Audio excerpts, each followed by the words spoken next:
नमस्कार. चला तर मग एका अगदी साध्या सरळ गोष्टीतून काही मोठ्या गोष्टी समजून घेऊया.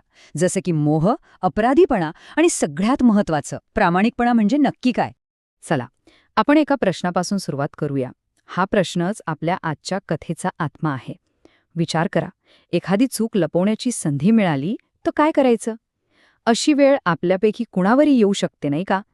तर आपली ही गोष्ट सुरू होते मोहन नावाच्या एका मुलापासून. त्याला त्याच्या आईनं एका छोट्याशा कामासाठी बाहेर पाठवलंय. आता खेळ ऐन रंगात आलेला असताना कुणाला जावंसं वाटेल, पण आईचा आदेश, त्यामुळे मोहन आपला खेळ अर्ध्यावर सोडून जरा नाराज होऊनच किराणा आणायला दुकानाकडे निघाला. काय आणायचं होतं?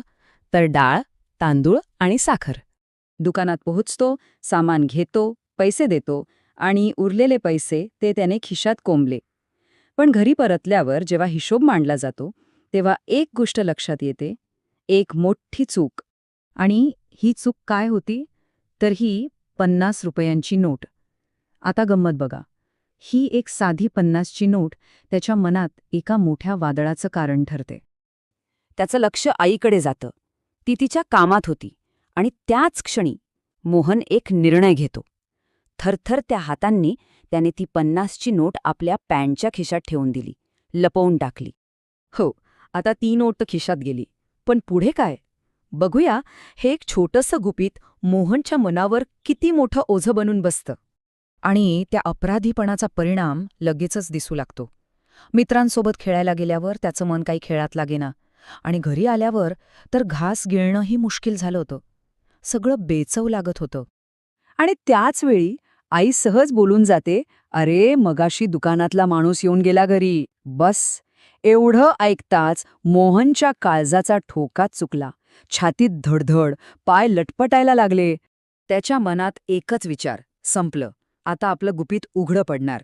ह्याच भीतीने त्याला पुढे काय होतंय हे ऐकण्याची ताकदच उरली नाही.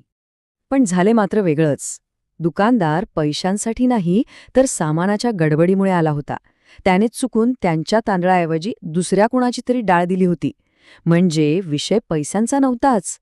चला, मोहन पकडला जाण्यापासून तर वाचला, पण त्याच्या खिशातल्या त्या नोटेचं वजन आता आणखीनच वाढलं होतं. आणि इथूनच आपल्या कथेला एक महत्वाचं, निर्णायक वळण मिळतं. मोहनच्या मनात काय चाललंय याची त्याच्या आईला काहीच कल्पना नव्हती. ती सहजच तिच्या लहानपणीची एक गोष्ट सांगायला लागते, आणि या गोष्टीतूनच एका खूप महत्वाच्या शब्दाची ओळख होते.